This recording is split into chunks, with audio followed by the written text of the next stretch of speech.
Okay, no problem. I'll spit out my gum. Okay. Good afternoon. My name is Jennifer Depto. I'm an English language fellow with the U.S. Department of State through the U.S. Embassy in Moscow. So what am I doing here in Siberia? My university, host university, is NSTU, NGA2, in Novosibisk. And what I do is I provide professional development in teaching English to teachers, basically, throughout the Siberian region. So I've been lucky enough to travel to many places, as far as Voronezh, and then to the east, I will get to Irkutsk and Yakutsk in June. So yes, and I've been to Tomsk and Omsk and Tyumen and Krasnoyarsk and Kyzyl and Kazan. So I have probably seen more of Russia than you have. But then again, I don't even visit those many places in my own country. So I know that I have been very lucky for this position, for, you know, being here in Russia and to work with teachers. Before I came here, this is a fellowship that I was awarded through the state. Before that, I had worked on my doctorate in curriculum and instruction, and I was an ESL teacher. And well, I'm still an ESL teacher and have been for many years. I first started teaching ESL in South Korea. That was my first teaching job. I had finished up with a master's in education, no English. And I wanted to travel, so I was able to find a job in South Korea.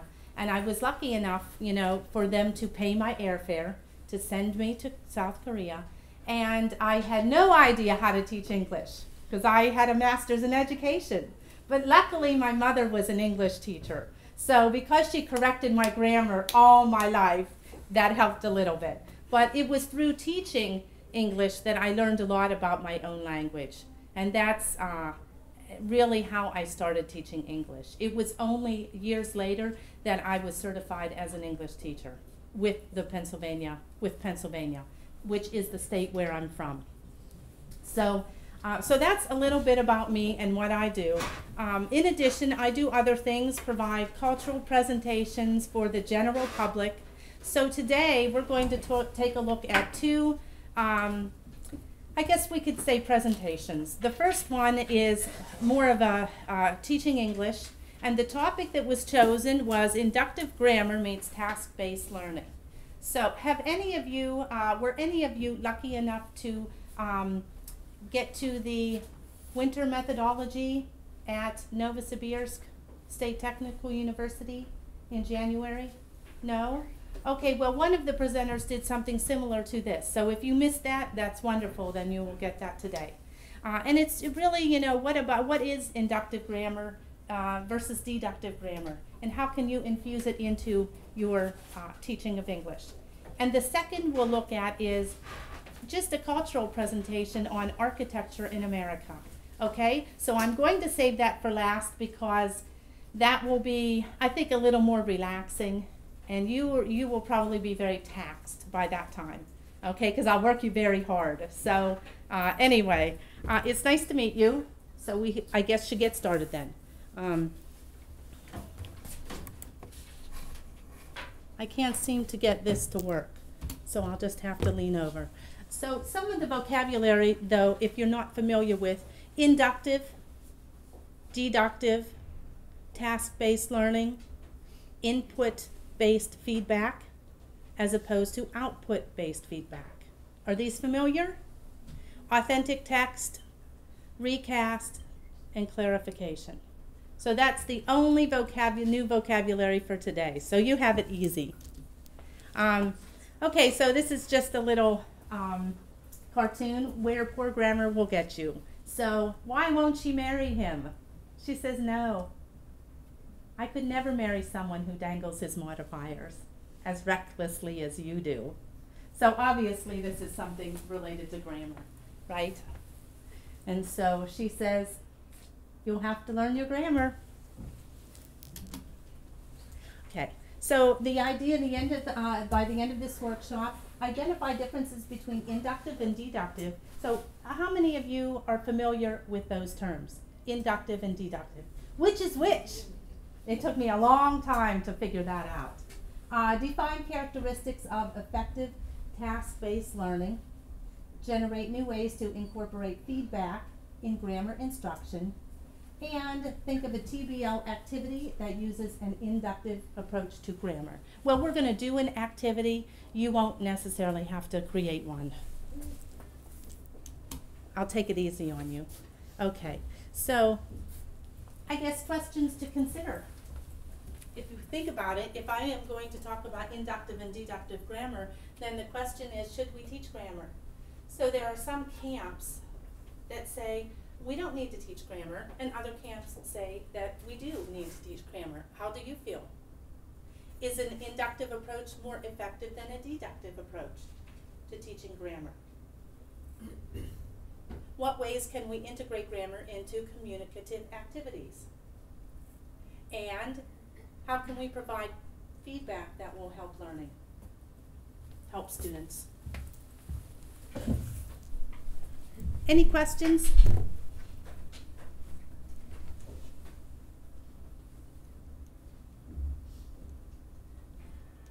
Okay. Well, this is what the research says, some research. Learners receiving instruction in grammar do better. They learn at a faster rate if they're exposed to grammar. They achieve higher levels of proficiency faster. So it makes sense. They make gains in both acquired and learned knowledge. So what is the difference between acquired and learned knowledge? What does that mean? They're both knowledge. Acquired is something that you gain naturally, say. And learned is? You study. Okay. Okay, so yes, so there's a difference between those types of knowledge, but it's both that you are learning them.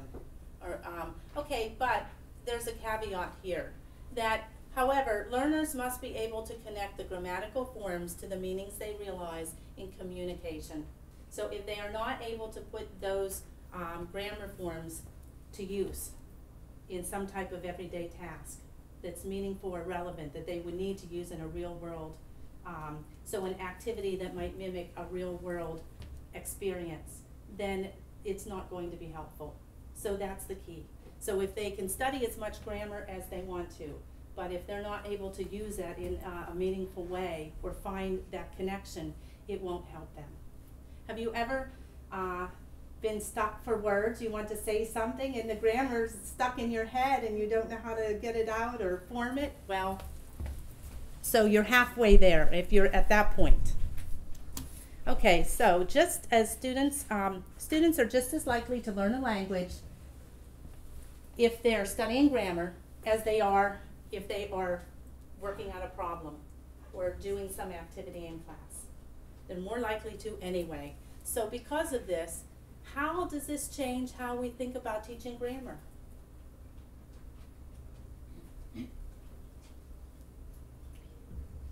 Okay, so if, you know, they could be in class doing an activity that uses grammar, that expects them to use grammar, but is not completely focused on a grammar form or a grammar structure. So how can we, that's the point, how can we do that? So that's where TBL comes in, task-based learning. So have you heard of task-based learning? Yes, okay, familiar to everybody. So, well, what is task-based learning? Since you have heard of it, take a minute, I'll set my timer, and maybe with a group or partner or somebody, think about characteristics that describe task-based learning, okay? In other words, what does it look like in the classroom? If you're the teacher and you're engaging your students in a task-based activity, what would that look like? I'll set my timer.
Okay, time's up. So, what are some characteristics? How would you describe, I call it TBL. It's easy to say TBL. Task comes before learning. The task comes before learning. Okay. And then we can derive the target language from the task, probably. Derive the target from the task. Anybody else?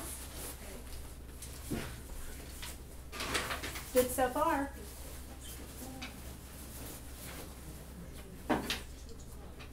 Should be connected with something to The task.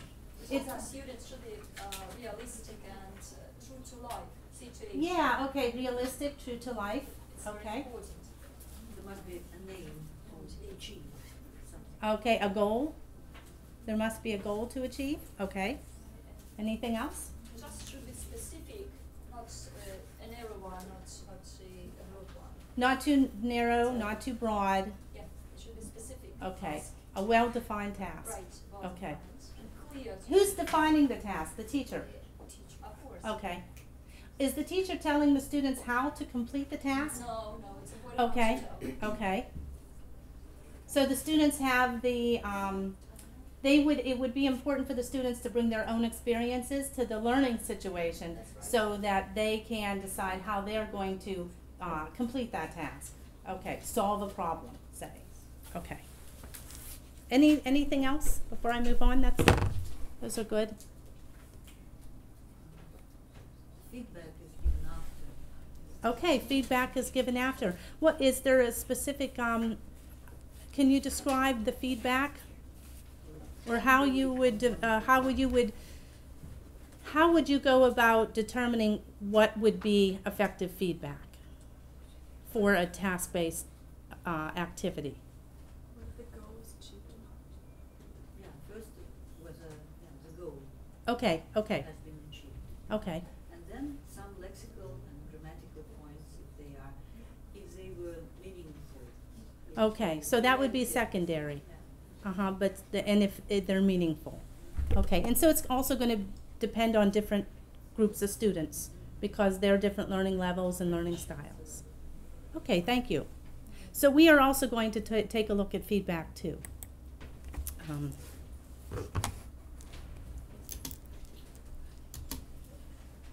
Okay, so some of the principles and practices of TBL, we can see if you have mentioned them.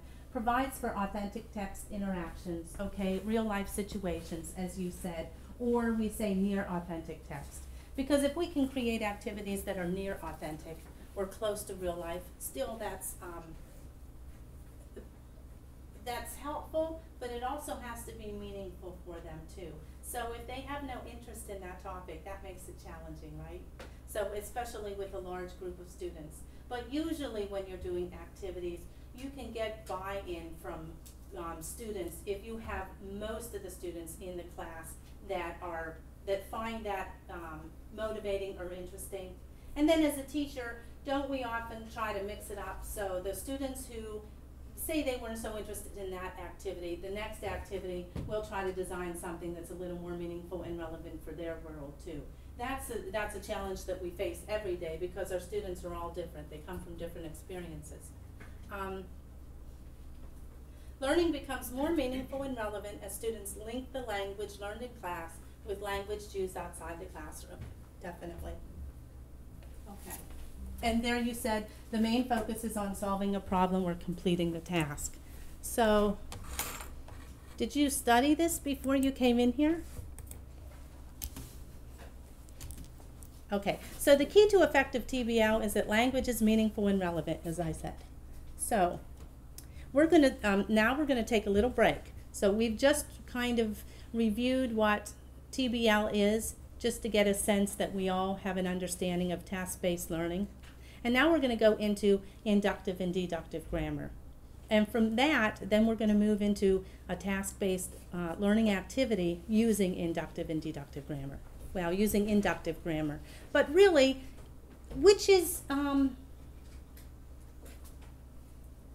better? Is one better than another when we talk about inductive and deductive approaches to teaching or approaches to grammar? So what is the difference between the inductive and the deductive? That's the hard part. In the first case, you move from the specific to the general. Okay. While in the second, it's the other way around. Okay. And So I think a combination of these will be best. okay, a But combination there is a will be question best. of where or which to begin with. In our culture, I guess, the deductive is more common. Okay, so Just because it's a peculiarity of the way it was said. mm-hmm. That's what's called a say. Okay. I don't really know the history, so much of the history of education in the U.S., but I could make a claim that, yeah, the history in the U.S. has, for most of the time that we have had education, has had a deductive approach in education. We have always provided a rule and then have had our students follow that rule. I know from when I was growing up that it was quite unusual to have a teacher who didn't teach that way. And my first grade teacher was very unusual. I still remember her, Mrs. Anderson, because we didn't practice writing sentences. We wrote stories. We illustrated and wrote stories when we were in first grade. And so it was very unusual for that to happen, to be in a school with a learning center where we were authors in first grade. And so but that wasn't my experience every year. So in second grade and third grade, it was a little bit different. And it was more of a deductive approach.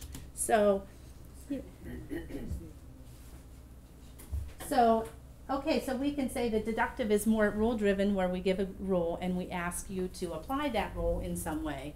And inductive is perhaps you have to figure out what the rule is, okay, given perhaps some examples of things to try to figure it out. So can you think of some advantages and disadvantages for each approach?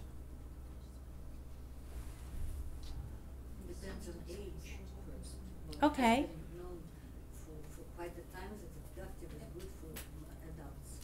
Okay, the deductive is good for adults. Deductive for teenagers. Mm-hmm. Because they are more inquisitive and it's more interesting for them to find their own way. And second, well, the complexity of grammar itself. Grammar is different. If it is absolute participial construction, then it should be deductive. If it is continuous, some tense, it is deductive. Okay, okay. What are some other advantages or disadvantages of either? Take a minute. Why don't you do that? Take a minute. So we had one response which was helpful, but because there are going to be advantages and disadvantages to both, right? So I'll set my timer.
Okay, time's up. Any ideas? You must, because I hear you talking, so. Would you like to share? For you personally. It could also be, what is your preferred way of teaching and why? It depends on the Okay. Yes, with children, for example, the deductive approach works best. While with adults, the deductive can be best. Not always. Why? Why? Because we need some variety, and sometimes learners need to learn to think. They don't always want to think. With a deductive approach, it's easy. You give them the rule, you set the standard, and they just try to apply the rule. They don't have to think. With the deductive approach, it's different. They have to analyze, synthesize, and work out a rule. And it is not always the right rule. It may not always be the right rule. So that's a disadvantage, is That's that? yes, that's a disadvantage. Okay, so it's then when they're raising awareness, Yeah. you know, in what they're learning, Yeah. they may develop or overgeneralize something that isn't there. And that's why it's important to have feedback, definitely. Yeah. Okay, deductive, anyone else? The deductive approach is teacher-centered. Okay, teacher-centered. It's faster. Yes, Yeah. it is. It's faster. Yes. How much material do you have to get through in a semester? Yes. So you just give them the role instead of waiting for them to try to figure something out. That can be challenging. However, by by just getting students to think a little bit more about and becoming aware of grammar, you know, that in itself is something that may take time in class through one activity and one grammar activity. And as a teacher, we often say, yeah, that's right, but they're only going to be learning that one grammar point. But by raising that awareness, you have given them that independence that they can take with them and build from and teach themselves. So that's something about inductive grammar that's important too, where with the deductive grammar or that approach, they're still waiting for the rule, or they're still having to look up the answer in the back of the book because they haven't been able to develop a way of formulating a rule. So that's challenging because they might formulate the wrong rule. That's true. Okay, so yeah, focus is on accuracy for deductive. Okay, and that may be what your goal is. And we said here may lead to inaccuracy. Inductive is metalinguistic and metacognitive. And so these skills that you're developing, talking and thinking about the language, that's important too, and that carries over to many different experiences in their learning. The process of discovering the rules is secondary to the learning task. That's interesting. Yes.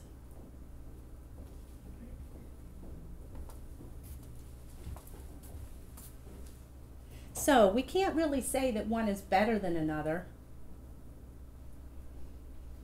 because there are advantages to both and there are disadvantages to both. So I guess the whole point is, when is it better to use inductive and when deductive? And I think you mentioned a mixture is best. Okay, so we'll get into that later. So, okay.